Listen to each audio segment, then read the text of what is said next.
Bonjour ici, salut là-bas. Bienvenue sur France O dans votre émission citoyenne. Votre émission citoyenne, vous la connaissez, elle s'appelle Flash Talk et c'est un véritable forum posé au milieu de la ville et de ses habitants. Aujourd'hui, on est à Paris, 7e arrondissement, au collège lycée Sainte-Jeanne-Élisabeth, pour évoquer cette question très importante et tellement 2020.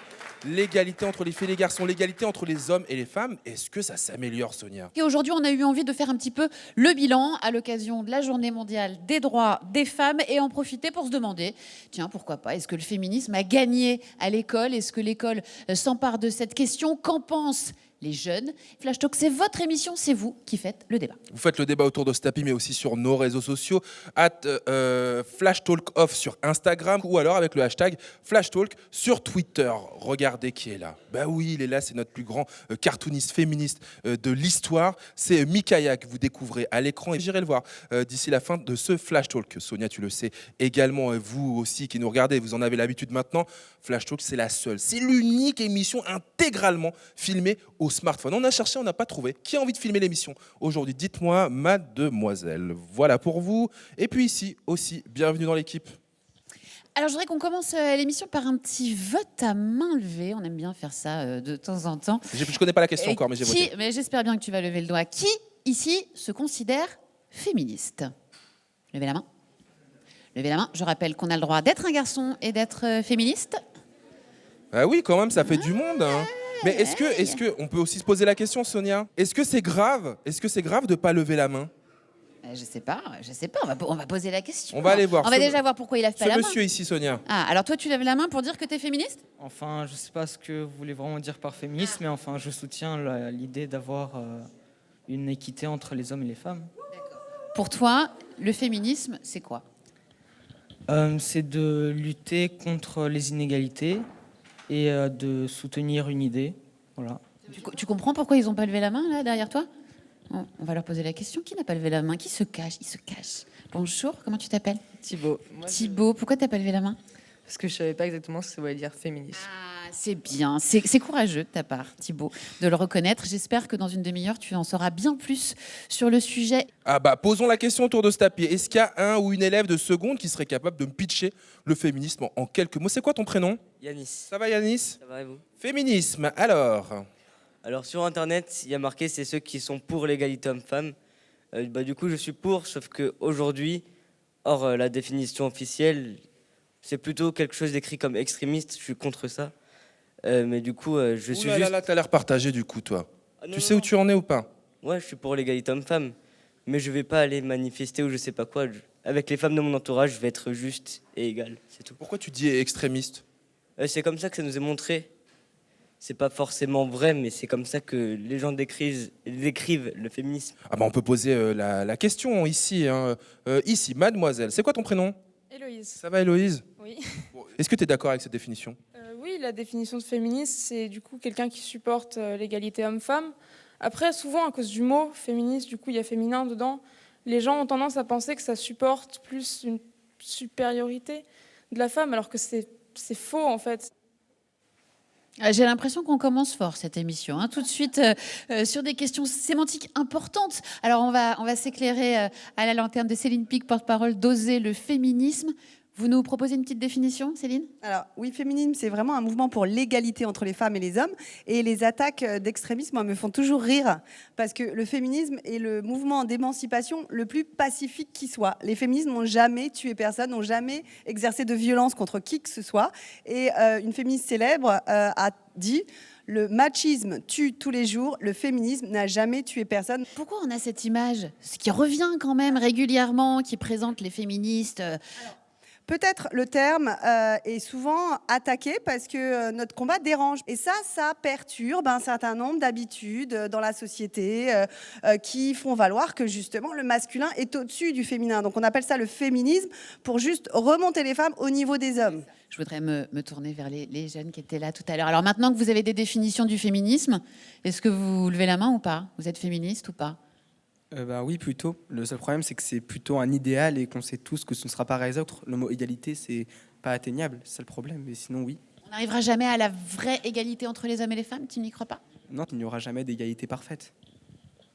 Bon. Ça, c'est le point de vue de Balthazar. On va revenir sur ce débat passionnant, complexe, mais on va s'arrêter d'abord pour bien comprendre de quoi on parle avec quelques chiffres clés, justement, pour illustrer ce débat. C'est le Data Flash de Juliette Pissard. L'égalité femmes-hommes, où en sommes-nous vraiment? Certains chiffres parlent d'eux-mêmes. Aujourd'hui, seuls 4% des chefs d'orchestre sont des femmes et 2,5% des sages-femmes sont des hommes. 93% des petites filles font de la danse contre 7% de garçons. Et plus d'un tiers des mères interrogées seraient attristées que leurs filles veuillent faire du football. Mais les mentalités ont l'air de bouger.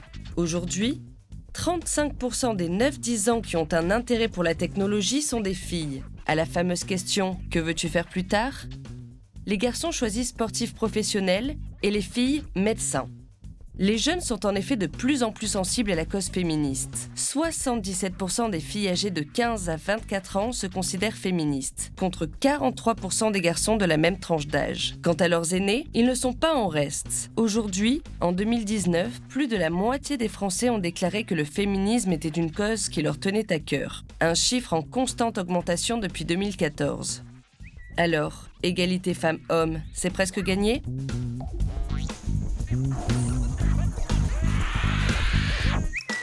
Est-ce que les idées féministes se propagent ? Je vous pose la question à vous, évidemment, sur les réseaux sociaux de Flash Talk, mais aussi autour de ce tapis au collège-lycée Sainte-Jeanne-Élisabeth. Bonjour, c'est quoi ton prénom ? Evléa. Bon, Evléa, alors, est-ce que tu as l'impression que ça progresse, toi ?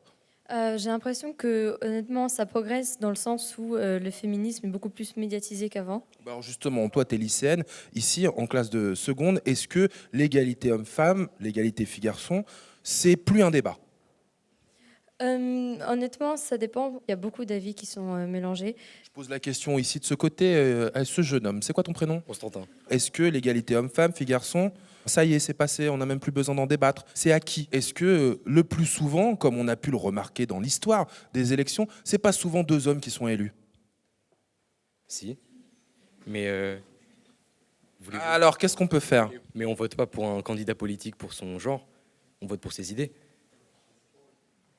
Ah, voilà. Dis donc, ça va nous lancer le débat encore une fois, ça, Sonia, hein ? Claire Charlès est avec nous aujourd'hui, secrétaire générale de l'association Les Effrontés, une association féministe LGBT intersectionnelle et anti-raciste. Claire, j'ai vu dans votre CV que vous aviez été surveillante. C'était quoi, un collège ou un lycée ? 1 an en collège et 5 ans au lycée. C'était il y a quelques années. On a l'impression que cette nouvelle génération de filles-là, il y a quelque chose qui se passe. Vous êtes féministes, les filles ? Oui. Il y a un truc qui se passe quand même avec les jeunes filles d'aujourd'hui, ou c'est juste une façade ? Non, je pense qu'il y a vraiment un truc qui se passe. Je pense qu'aujourd'hui, les jeunes filles sont vachement plus conscientisées qu'avant. Moi, au même âge, je ne l'étais pas du tout. Donc, clairement, en quelques années, beaucoup de choses ont changé. Le féminisme est beaucoup moins un gros mot qu'avant. Moi, quand j'étais très jeune, il y avait cette connotation péjorative qui existe encore, mais qui a quand même énormément reculé par rapport à l'époque où moi, j'étais au lycée. On a entendu des choses, là, depuis le début de l'émission. On a entendu l'égalité totale, c'est pas possible. On a entendu des garçons qui se posent des questions. Oui, il y a encore une persistance quand même de ce côté péjoratif, mais on voit quand même que personne ne peut aujourd'hui dire « je ne suis pas pour l'égalité entre les hommes et les femmes ». Ça n'existe pas. Je voudrais poser la question à des professeurs aussi ici, puisqu'on est dans un collège-lycée, Sainte-Jeanne-Élisabeth ici. Tiens, approche-toi. C'est quoi ton prénom ? Catherine. Prof de quoi déjà ? Français. Prof de français. Est-ce que ça s'enseigne le féminisme à l'école ? Ou l'égalité homme-femme ? Ça s'enseigne pas, sinon c'est c'est idéologique, mais on peut informer les élèves. Et c'est des élèves, je pense, qui sont plus sensibilisés, une génération qui est plus sensibilisée que la nôtre ou que celle de nos parents. Hein. Toi, tu dis ça s'enseigne pas. Et alors, tout le monde n'est pas d'accord autour de ce tapis. Raphaël, je me permets de vous interrompre parce que j'ai Claire Charlès qui me dit « mais si, ça s'enseigne ». Oui, alors nous, les Effrontés et d'autres organisations féministes comme le collectif Nous Toutes, on pousse en fait le gouvernement à prendre des mesures qui en fait mettraient en place des programmes d'éducation contre le sexisme. Ça commence très très tôt en fait, les disparités et l'intégration chez les enfants des stéréotypes de genre qui mènent à l'inégalité entre les garçons et les filles sous tous ces aspects commencent très très jeunes. Je voudrais citer une étude qui est sortie il y a très peu de temps faite par le CNRS sur des enfants de 3 à 6 ans au Liban, en France et et en Norvège, on présentait aux jeunes enfants des images neutres de personnages. On ne sait pas asexués, on ne savait pas si c'était des filles ou des garçons. Et en fait, on demandait aux enfants lequel est le garçon, laquelle est la fille. Et sur ces deux personnages, il y avait un personnage apparemment dominant et un personnage apparemment soumis. Et la majorité des enfants associaient le personnage dominant au garçon et le personnage soumis à la fille. Donc c'est aussi très intéressant parce qu'on a souvent tendance à dire oui, mais le patriarcat c'est fini en Europe, c'est chez les autres, etc. Non, c'est pas vrai. Donc moi, je pense qu'il y a quand même beaucoup de choses à faire encore malgré l'espoir. Justement, je suis désolé de t'interrompre ici, je suis avec Catherine, donc professeure ici, et je l'ai entendu soupirer. Je trouve juste qu'il est dommage d'en passer par la législation pour prendre conscience qu'il y a une égalité qui n'est pas forcément respectée en France entre les hommes et les femmes. Ici, les élèves participent à des cours de culture humaine et religieuse, ils discutent de ces sujets-là. C'est plutôt sous la forme de débats, sous la forme de discussions, de recherche d'informations qu'ils se fabriquent leur opinion eux-mêmes. Nous, on les guide, mais toi, tu penses que ça n'a pas besoin d'être enseigné en tant que tel? Après, est-ce qu'on y croit vraiment, ou est-ce que c'est une bien-pensance qui dit que voilà, on est féministe parce qu'il faut être féministe, ou est-ce que ça correspond à une réalité dans le quotidien?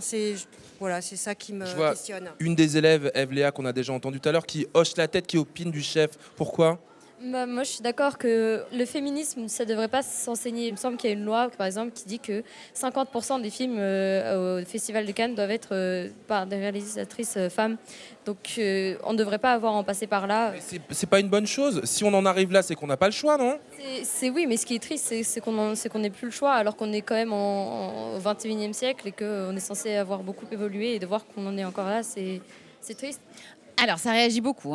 De ce côté-là du tapis, je vous vois trépigner, Noémie Delattre. Depuis tout à l'heure, Noémie Delattre, elle est actrice et elle a un one-woman show qui s'intitule Féministe pour hommes. Féministe pour hommes, tout un programme. Pourquoi vous trépignez là depuis tout à l'heure, Noémie? Je trépigne parce que les deux derniers commentaires partent du principe que le féminisme est une idéologie. Non, le sexisme est une idéologie qui est au service de la domination masculine, comme le racisme est une idéologie au service du colonialisme. Donc là, il ne s'agit pas d'inculquer une idéologie. Il s'agit de déconstruire une idéologie qui est le sexisme en informant sur l'égalité et sur effectivement des vertus féministes. Donc il faudrait un autre terme pour vous? L'idéologie qui est délétère, c'est le sexisme. Il faut lutter contre dès l'école, dès la maternelle. Je rejoins complètement Claire. Et bien sûr qu'il faut l'enseigner, c'est capital. Moi, j'envoie mon fils tous les matins à l'école féministe et je le reprends tous les soirs. C'est un gros macho. Mais oui, en une journée d'école, il a été gavé de stéréotypes de genre. Et les filles, c'est nul, et les filles, ça court moins vite. Déconstruisons les stéréotypes de genre dès tout petit. Merci d'être là, Noémie. Avec nous. Je sens que ça va aller mieux. Nadia est avec nous aujourd'hui également. Nadia Leïla Assaoui. Et vous aussi, vous étiez à côté de Noémie en train de trépigner. Vous êtes sociologue, autrice notamment de Non, c'est non contre le harcèlement sexuel aux éditions Actes Sud Junior. Alors, c'est un petit ouvrage à conseiller parce que vous déconstruisez tout un tas de stéréotypes. Pourquoi vous vous agaciez, vous, Nadia? Alors, je n'étais pas forcément agacée, juste que je crois qu'il faut apporter des nuances parce que là, je suis impressionnée par le degré de conscience de ces jeunes qui lèvent spontanément la main et qui demandent à définir ce que c'est que le féminisme et qui s'y associent, qui s'y identifient. Parce qu'en fait, le féminisme n'est pas tant une idéologie qu'une façon de voir le monde. C'est un rapport qu'on a au monde. C'est comme si on mettait des lunettes pour regarder autrement le monde avec une perspective des femmes qui sont la moitié quand même de l'humanité et que nous ne retrouvons pas dans les manuels d'histoire. Et c'est ça le féminisme, c'est pas un enseignement idéologique, c'est plus une approche qu'on apporte supplémentaire, complémentaire à l'enseignement classique. Donc oui à l'enseignement du féminisme à l'école?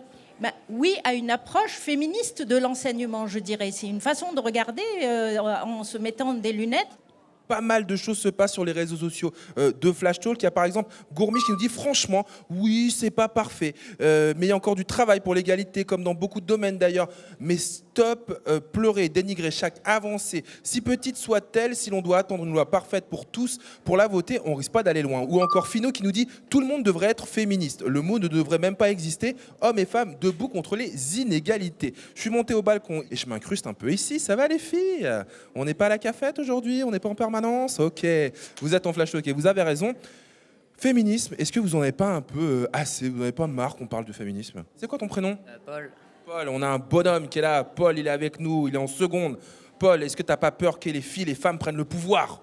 Bah, en vrai, ça me dérangerait pas parce que je pars du principe que tout le monde doit être égaux. Donc après, que ce soit un homme ou une femme qui soit au pouvoir, je m'en fiche un peu du moment qu'il fait bien ce travail, du moment qu'il y a une équité, une égalité envers tout le monde. Moi, ça me dérange pas, ça peut être n'importe qui au pouvoir. Vous avez vu un peu, vous avez entendu l'optimisme de cette nouvelle génération. Ah, si on pouvait tous être comme ça. Ça discute beaucoup tout autour du tapis. Et Balthazar voulait poser une question à Céline Pic, la porte-parole d'Oser le féminisme. C'était quoi ta question, Balthazar?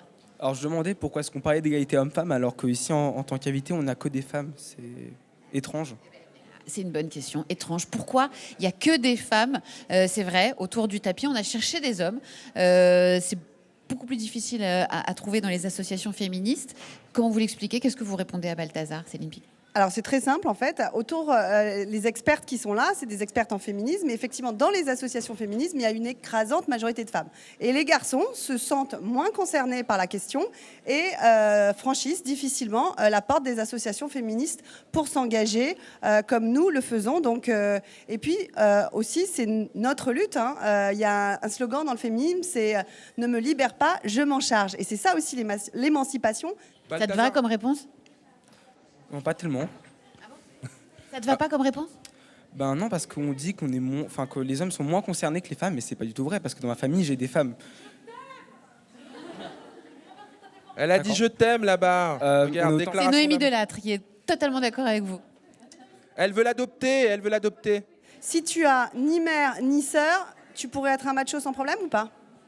Ça, j'en sais absolument rien. Ce que je sais, c'est que j'ai des personnes dans ma famille qui sont des femmes, justement, et qui ne sont peut-être pas forcément rémunérées autant que des hommes, qui subissent ces injustices. Et donc, moi aussi, je suis peut-être prêt à me battre pour ça. Donc, Viens militer à Oser le féminisme, on t'accueille, il n'y a pas de problème.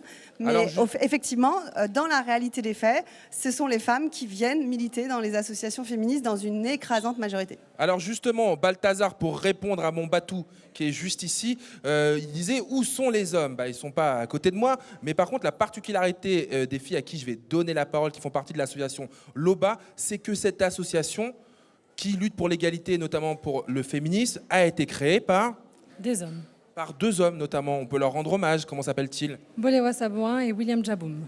Pouvez-vous nous raconter un peu ce que vous y faites? Oui, alors on fait des ateliers de sensibilisation auprès des jeunes lycéens de seconde au lycée Jean Jaurès de Montreuil. Et en fait, l'objectif, c'est vraiment de les sensibiliser aux violences sexistes et sexuelles que peuvent subir les femmes. Je m'excuse, je t'ai même pas demandé ton prénom. Flora. Flora et puis... Héloïse. Héloïse, tout à l'heure j'entendais, oui, on pourrait pas enseigner le féminisme à l'école. Vous êtes la preuve que vous pouvez le faire. Ce qu'on fait, nous, avec notre association LOBA, c'est que nous, notre thématique de base, c'était le viol utilisé comme arme de guerre en République démocratique du Congo. Et par ce fait lointain, par cette problématique lointaine, on arrive sur des violences qui se passent en France. Ici, près de nous. Exactement. Merci beaucoup. L'association s'appelle LOBA. Moi, j'ai Yanis à côté de moi qui me dit « Oh, il y en a marre des stéréotypes sur les hommes. » Quel âge tu as déjà? 15 ans. Alors Yanis, qu'est-ce qui se passe? Qu'est-ce que c'est? Qu'est-ce qui t'énerve là dans ce que tu entends? L'image du garçon, comme il a pu être décrit depuis le début de l'émission, conquérant, dominant. Toi, tu te reconnais pas là-dedans? Non, surtout qu'à notre âge, on essaie plutôt de voir ce que nous on est, plutôt que ce que les gens veulent qu'on soit. Et dire que tous les hommes sont comme ça, c'est totalement faux. Merci Yanis. Alors on parlait de métier, est-ce que les jeunes filles d'aujourd'hui s'autorisent davantage de choix que leurs aînés? Est-ce que vous savez les filles ce que vous voulez faire plus tard? Pas du tout, mais... Tu sais, tu as le droit, hein, tu as encore le temps. Enfin, je ferai ce que je voudrais faire, quoi. Enfin, je vais pas me dire, oh, je peux pas faire ça parce que il y aura pas suffisamment de femmes. Enfin, ce serait ridicule. Toi, tu sais ce que tu veux faire? J'ai pas une idée précise, mais je sais que j'aimerais travailler peut-être dans le commerce ou des choses comme ça, mais jamais je me mettrais une barrière parce que je suis une femme et j'ai pas à m'en mettre. Et toi, qu'est-ce que tu en dis? Moi, je voudrais être pédiatre et moi non plus, c'est pas parce qu'il y a des hommes que je vais m'interdire de faire ce métier. Vous n'avez pas l'impression que parce que vous êtes des filles, vous aurez moins de possibilités professionnelles?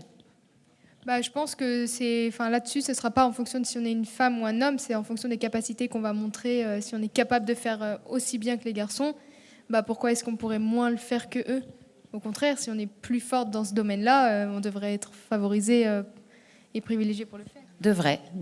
Qu'est-ce qu'il y a, Nadia? Qu'est-ce qu'il y a? C'est-à-dire que ça soulève la question du plafond de verre. Est-ce que vous avez entendu parler du plafond de verre, les filles? Eh bien, c'est une barrière qui est invisible, qui est au-dessus de nos têtes, en fait, et qui fait que plus on avance dans la carrière et plus on l'atteint, elle est invisible, mais on ne peut pas la dépasser. Si vous avez une grossesse, vous vous arrêtez, et du coup, votre carrière ralentit par rapport à celle de votre partenaire. On ne facilite pas la tâche aux femmes pour qu'elles puissent avoir des carrières égales à celles des hommes. Ça s'appelle le plafond de verre, et malheureusement, nous y sommes confrontés. Heureusement que les féministes sont là. Et même avant ça, on leur propose pas tout. Par exemple, tu dis oui, j'adore, je voudrais travailler dans le ciel. Tu tapes fille travailler dans le ciel, on te propose hôtesse de l'air. Et tu es un homme, on te propose pilote de ligne. J'ai un jeune homme qui voulait réagir aussi. Qu'est-ce qu'il y a? Ce que je comprends pas, c'est pourquoi vous les limitez psychologiquement. Pourquoi dès tout de suite vous dites il y a un plafond de verre, tu pourras pas aller plus haut, ne vise pas loin. Au contraire, vous devriez faire l'inverse. Vous devriez dire vise plus haut que ce plafond de verre, transperce-le, détruis-le, explose-le, plutôt que de dire il y a ce plafond et c'est comme ça et tu pourras rien y faire. Je comprends pas pourquoi vous dites ça.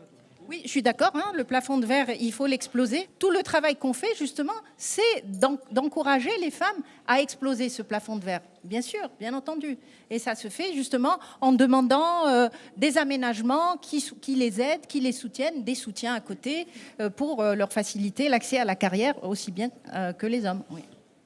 D'une journaliste à une autre, de Sonia à Rafale, au moins l'avantage c'est que notre taf est unisexe, au moins dans les mots.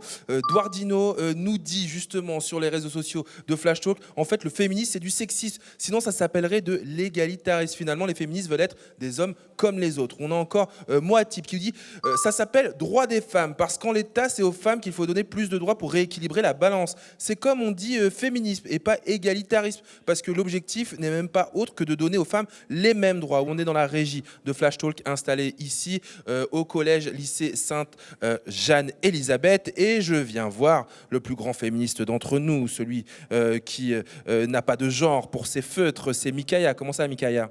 Très bien, merci. Oui, je suis féministe, effectivement. Pour moi, toutes les femmes sont mes frères. Très très bien. Allons-y sur les dessins alors. Ma sœur. Égalité femmes-hommes au travail, on l'a vu. La femme qui dit tous les êtres humains naissent libres et égaux en droit, jusqu'à ce que la femme reçoive sa première fiche de paye. Elle a raison d'être énervée, celle-ci. Et puis, on a vu aussi tout le travail qui est fait par le féminisme. Ça m'est arrivé de voir ça, une femme qui manifeste en disant les hommes sont égocentriques et immatures, et en face, la femme est l'égale de l'homme. Oups. Ah oui, c'est vrai ça. Un troisième dessin, Mikaya. Oui, un troisième, on l'a vu. Finalement, c'est très compliqué. L'égalité, on voit un homme et une femme qui s'engueulent. Et l'homme qui dit « je suis pour l'égalité homme-femme » et la femme qui dit « je suis pour l'égalité femme-homme ». J'en connais des comme ça, je t'assure. Un dernier dessin, notre dessin de conclusion, Mikaya? Oui, le fameux dessin de conclusion pour dire que on va y arriver. À quand l'égalité femme-homme? Deux crânes, on y est enfin arrivé. Vous avez vu un peu l'optimisme de notre Mikaya, vous pouvez l'applaudir très très fort s'il vous plaît. Claire, vous vouliez répondre à ce jeune homme qui disait tout à l'heure « mais oui, mais il faut l'exploser, le plafond de verre ». Est-ce que c'est si simple que ça? Alors, je veux surtout répondre en priorité aux jeunes filles qui disaient nous, on va pas se mettre de barrières. Je trouve ça génial en fait parce qu'elles ont vraiment l'attitude qu'il faut à la base pour arriver à faire ce qu'elles veulent dans la vie. Je dis juste, on vous alerte sur le fait qu'on est dans un système toutes et tous, et en fait, dans ce système, il se trouve que les choses font qu'il y a des filières qui sont très féminisées et des filières qui sont très masculines.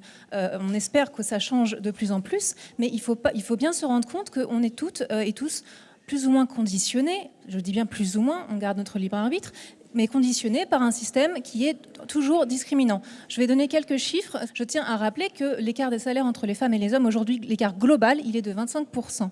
Et l'écart des pensions de retraite entre les femmes et les hommes, elle est de 42%. C'est absolument énorme. Donc on ne peut pas ne pas tenir compte de ces réalités. Simplement, oui, c'est super que les jeunes filles d'aujourd'hui aient l'enthousiasme de vouloir dépasser ça et faire ce qu'elles ont envie, et je les encourage, et c'est génial. J'ai juste une petite question quand même à toi qui veux qu'on dépasse, qu'on défonce le plafond de verre. Est-ce que tu es prêt? Comment tu t'appelles? Félix. Félix, t'as 15 ans? Félix, 15 ans, est-ce que tu es prêt dans 10 ans à assumer 50% des tâches ménagères et 50% de s'occuper des enfants si tu as des enfants? Bah oui. Oui, totalement. Ça te paraît évident? Pour moi, c'est évident. Bah, rendez-vous dans quelques années alors. On a gagné? On l'espère.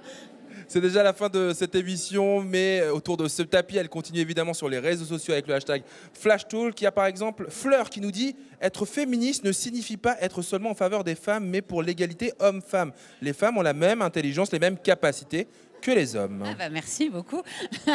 C'est Fleur qui me dit ça. Hein. Merci à tous pour ce débat.